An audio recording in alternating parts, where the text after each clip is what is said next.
Good morning, LaSalle. I'm Anna Mayo. I'm Juliana Tanzi. And welcome to WLSA. With the fall sports season starting up and many other activities happening, there's a lot going on at LaSalle right now. There's especially a lot going on in our music and arts department. Let's send it off to Cole and Courtney, who interviewed some band students.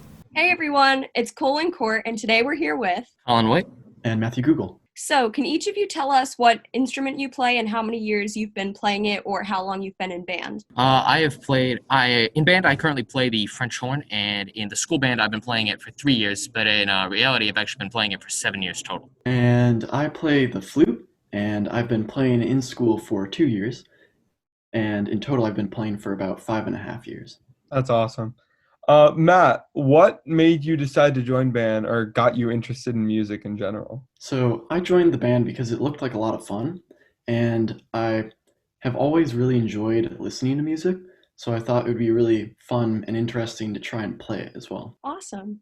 And Colin, how has band been different this year in comparison with other years because of COVID, or what have been some challenges you've faced? I think the main two are one, just playing in the room and trying to accommodate the virtual audience. It's often inconvenient to play in a lot of certain circumstances. However, it is very enjoyable despite this still. And I think the second biggest thing, which is the appeal for a lot of people, is playing in front of an audience. I think one of the best things about band is having that experience. And with that stripped away, a little bit of it is lost. But we still are accommodating. Awesome. And lastly, guys, both of you, what would you say to underclassmen or students in general who are finding themselves interested in taking music classes at LaSalle? If there's underclassmen who are extraordinarily interested in band, despite the COVID protocols, you should still take it. It's run by Brian Brouillard, who has done a great job, and I think Matt can agree that he's accommodated both of us very well throughout our time, and even with the virtual issues, I still think it would be done extraordinarily well. He's working hard. He deserves your time.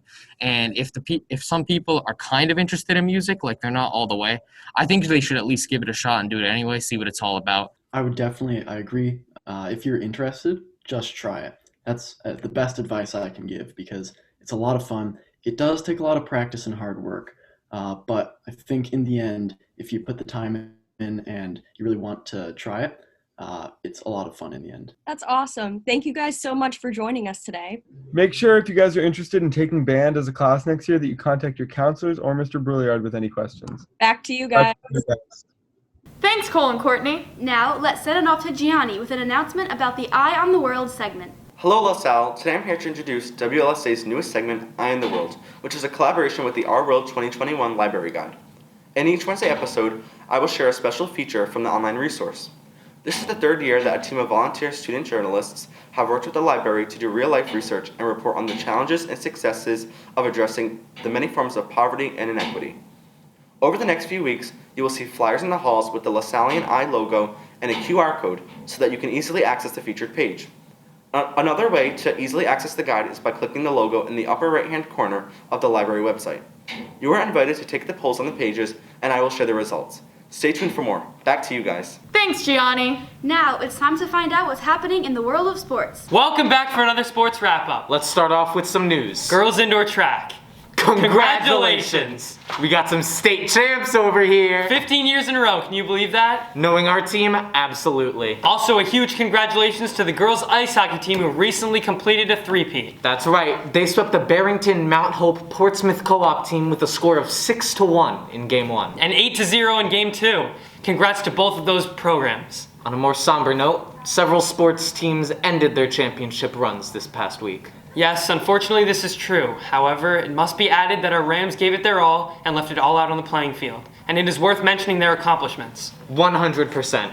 The boys ice hockey team lost their first game in the series against Mount St. Charles, but battled back in the second game and found a winner in OT.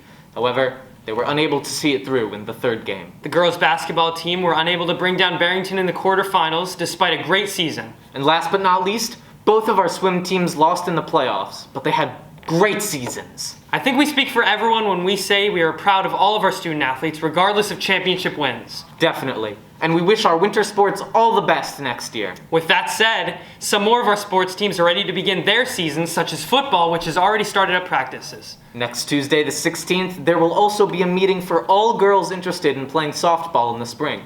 I can't wait for this upcoming sports season. That's all the time we have for today. Back to you guys.